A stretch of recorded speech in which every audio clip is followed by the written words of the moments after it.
Hello. Good morning.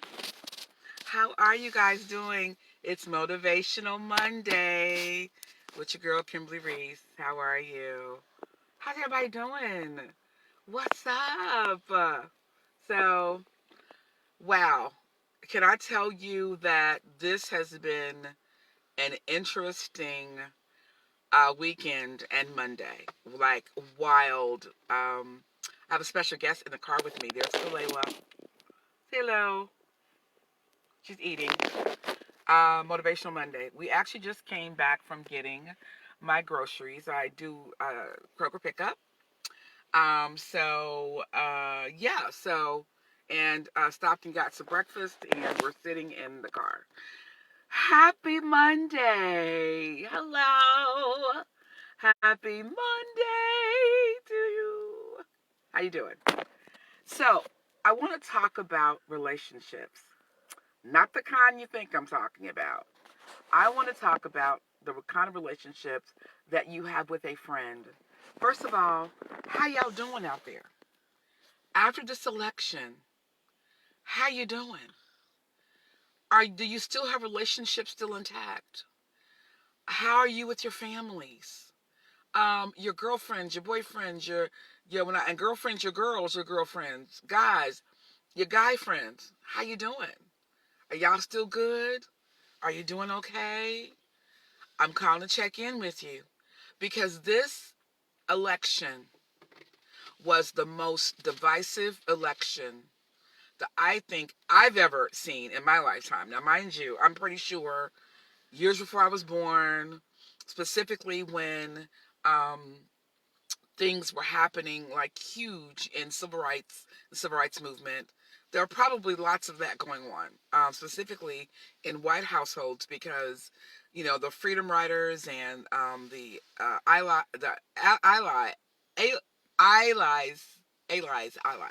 allies. I can't talk this morning. Who support black people and black voters probably had issues in their households. So I want to know. Comment below. How you guys doing? Did you have a situation to where you had to split up with somebody? Did something happen to where during this election people showed you who they really were and you had to pull back? Comment. I want to hear about it. I will share you guys a personal story. And it semi affects my daughter in the car here. But there was a woman who was very close to me. Um, White woman, and who I considered a sister. Knew her for years. We attended church together, and she was a staunch Republican. She is, and that's great. That's her. Her. You know what? Here's my thing. I don't care. I don't care if you're Republican or Democrat or Libertarian or non when it comes to voting. It's your right to vote. I said that on my earlier lives on Tuesday, on Voter Tuesday. I was very clear about that. You have a right to vote. We've earned a right to vote, right? There's lots of black Republicans that I know. That's their choice. It's your choice. So I want to put that out there, right? I love you regardless. There's people on my friends list I'm really cool with who are staunch Republicans, who are conservative and Republicans, and they believe in any agenda the Republican agenda has. Regardless of who represents them, they will vote straight Republican, which that kind of bothers me a little bit because I feel like you should vote people for their character. That's how I voted um, this round. And I always felt that way. Okay, so let me make that clear. So this woman is a staunch Republican. Okay, she is a white woman, but she has black children, right? So that's kind of how. Well, we met not because of that. She has black children. She has Hispanic children. She adopts them, right? So guess what? Auntie Kim does their hair, right? So we had that relationship, and uh she liked to debate. She wanted to debate me all the time, like when it came to certain issues, or came specific when it came to Republican and Democrat. her daughter would come over to my house, and her daughter's one of my daughter's friends, and she would come to my house, and I would be doing her daughter's hair, and she'd be sitting there, and I'm doing her daughter's hair. And she wants to debate about Democrats that never did anything for blacks. Why are you a Democrat? I said, sweetie, we're not going to do this. I told her on many occasions, here's the deal. I love you as a sister, but we will not discuss politics. If we discuss politics, it's going to ruin our relationship because you don't know how to talk. You want to debate, you want to argue, and you like that. I don't like that, and I won't do that in front of my children. And I told her that on 2 occasions. I said, listen, we're not going to do this, sis. We're not going to debate, right? I told her on many, many, many occasions. So, long story short, she did it again right after George Floyd death. And she came at me, was like, oh, honey, there's no such thing as black on black, police on black violence. There's no such thing as that. Police kill more whites than they do blacks. Okay, so I stopped her for a minute, and I had to give her the statistics. Let's talk about the demographic as far as specifically our subgroup. Our subgroup, meaning African Americans, the amount of African Americans in this country, as opposed to the number of whites in this country.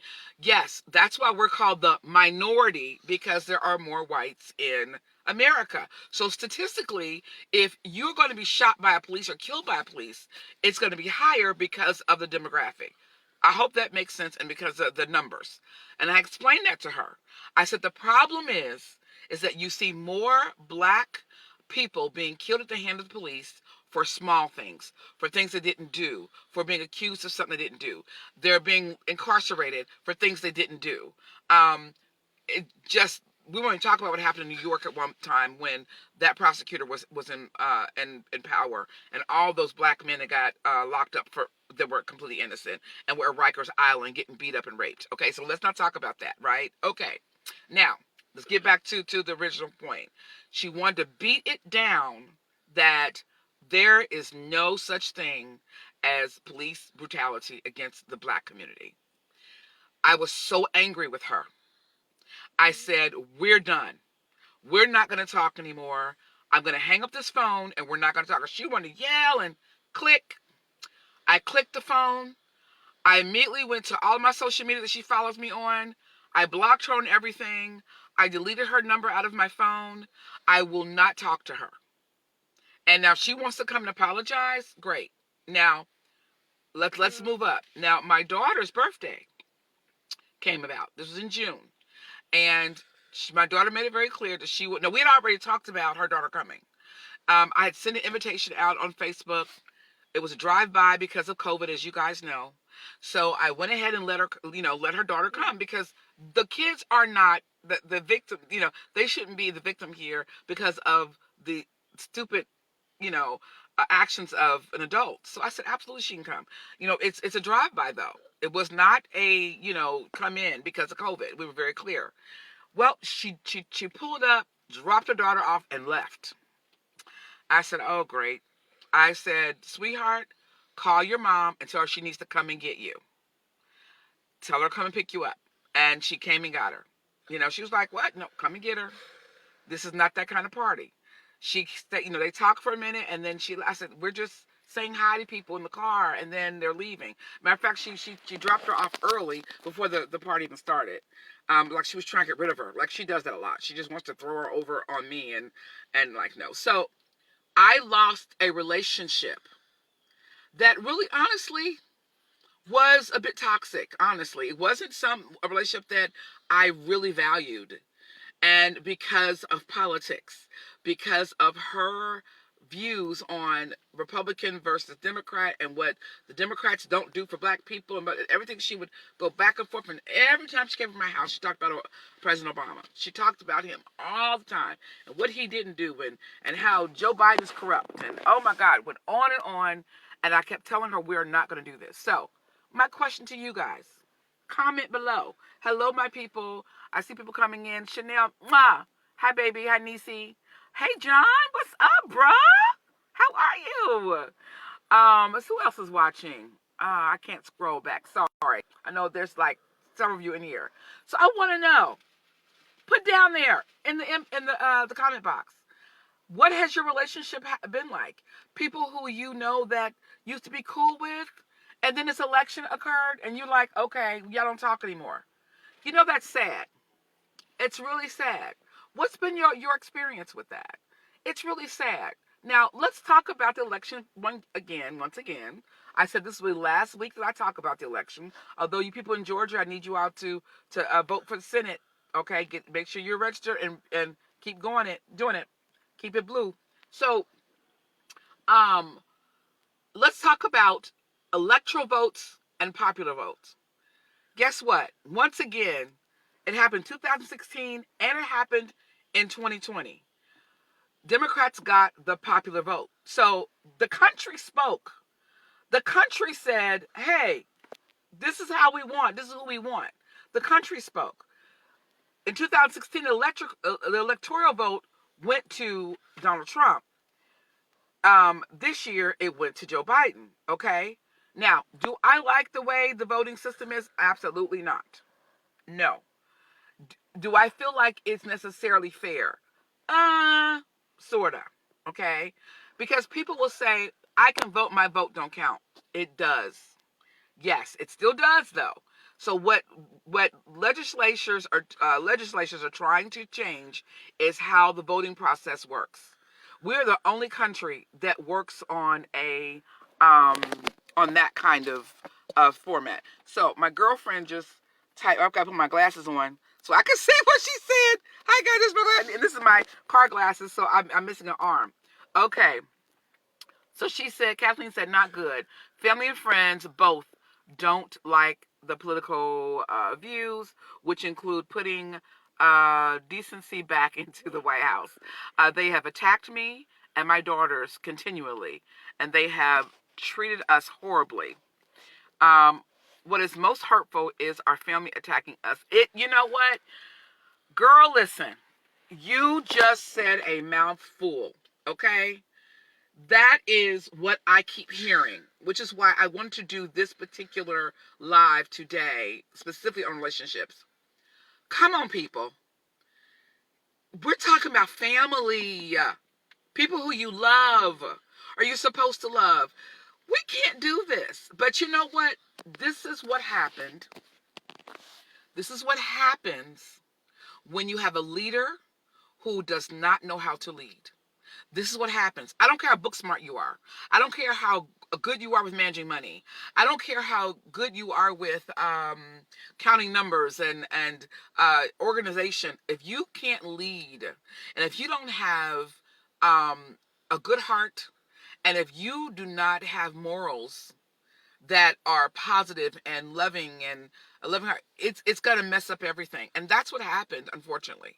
Now, do I think Donald Trump could have run this country? I believe he could have run the country effectively. Yes. If he had followed he had people around him that were advising him, but guess what? He fired half of them and half of them quit because he was not they couldn't work with him. If that's the case, that's an issue. The sad part, what saddens me is about conservative Christian Republicans. What saddens me is that they're talking about corruption and they're praying against these people in office. You're not supposed to do that. They're praying against Biden right now and against Kamala Harris. You can't do that. That's witchcraft. You can't use God to pray against somebody that something bad's going to happen to them. That's witchcraft, baby. God doesn't honor that. You need to stop it. If you're doing it, you got to stop it. And it saddens me that conservative Christians who pray against people also support someone who is so negative. Like, I posted something yesterday, and I needed to know why people are so angry. Republicans are so angry, specifically those who are Christian. Why are you so angry? Like, what is it about this man that has you guys so angry in your heart that you would want to see bad happen to someone, and then go over to another social media platform and start talking about what you guys are going to do, and people talking about getting guns, talk about a civil war, and you're along with that. Like, you're in with that. What's wrong with people? So, Kathleen, my heart goes out to you, honey, because that should not happen. Um, I decided in my family a long time ago we would not discuss politics. I have family members who are Republican. One of my cousins, he was inboxing me, talk about you need to be a Trump supporter. I said, listen, cuz I love you, but I'm not doing it. Not this time. And let me say this: I believe there were previous Republican presidents that were more honorable, who represent this country well, and he was one that didn't. You're welcome, honey. You are so welcome. And I'm gonna be praying for you guys. So, hi, Sharon. What's up, girl? I'm gonna be praying for you, Kathleen, and that God heals and that situation, and that He repairs that, because that's not of God. That's not of God. So I'm keeping you in my prayers. Hi, Sharon. What's up, alum? How you doing? So, I think the what we have work to do. All of us have work to do as Americans. We have work to do, and the work is we have to now. We have to um, heal our country. It's after. Hey, Quentin, Pastor Quentin, come on now. That's wonderful coming from you. Thank you so much. We got to pray. You know what? We don't pray no more, y'all. We really don't. Like, kind of gotten away from that. I don't know. Like we don't. And you know what? COVID has caused a lot of issues with our connection. Even I don't care what your spiritual level is or what spiritual belief system you have, but we don't do like we used to do. Like, we don't get together and pray together anymore. We don't connect with each other anymore. And COVID had a lot to do with that, but this process also has a lot to do with it too.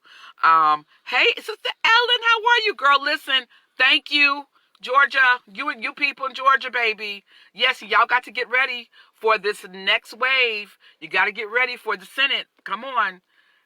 Thank you for what you guys have done. So, I just want to leave you with this. If you have an ought with a family member over this election, guess what? Your family member is bigger than the election. Your family member is bigger than a party. I got to put my glasses on again, because y'all typing stuff, and I unfortunately cannot see it. So put my little funky car glasses on. Okay, Quentin is saying, I agree, Pastor Monroe. I agree the enemy will use anything to distract us from. Come on, bruh. So true. So true. Yes, hi, Sharon. Yes, hey, good. We have work to do. We must do it in love. Listen, I'm going to call out a brother, and I don't know if he'll see this video. Brother Dan Hatcher. Dan, if you see this, matter of fact, I'm going to tag you in this video so you can see it. I'm calling him out, and I'm going to tag him, and hopefully he'll see this video. I had posted something yesterday, and I was asking a question. I just wanted to know, just those people who I serve with, who I've sung next to, who I have done stuff with at church, I need to know from them, why are you so angry? What's going on? Give me, some feedback. I need to know. Let's talk about it, because that's where it begins, right? It begins with conversation, right? So let's talk about it. So he made a valid point. He did quote Frederick Douglass, which in this case, he was talking about freedom of speech.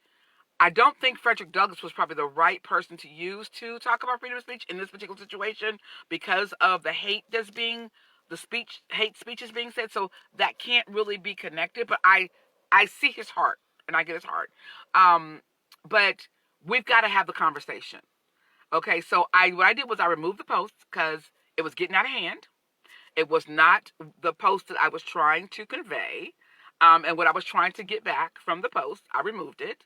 And then I decided today I would repost the question and have a conversation and do something more formal. So that's what I have planned to do. So let me say this. If you are a true Christian, When I say a true Christian, someone who truly believes in the power of love and truly believe that that love is what bonds us together. If that's who you are, right? And I'm specifically calling out Christians. I'm not calling out Muslims right now. I'm not calling out New Lifers. I'm not calling out New Agers. I'm not calling out those because the reason I'm saying that is because most Republicans are conservative Christians, and the message that's being sent out is not a good one to the world. So if that's what you're trying to put out, you got to change your message. You got to change your method. You got to change what you're doing, and then explain yourself a little bit so that those of us who don't understand why you are having this type of attitude toward everything that's happened, let us know what's on your heart. Like, not that that man's a bad man. Trump is not a good man. So you can't do that. You can't compare the two. Okay? But let's talk about why you're so angry, and why you're so hurt, and why you're doing what you're doing. But let's do it in love, as Sister Sharon said. Let's make that conversation in love, right? Pray for your family. I'm praying for you. Those of you who are on here who have said that things have happened in your family, those of you who've spoken to me about it, I'm praying for you and your family because your family's first. Family's first. And God is love. So if God is love, what you're spewing out of your mouth is not of God. Okay? So, with that being said, hi, Cousin Mabel. With that being said, I'm going to let you guys go. Have a wonderful week.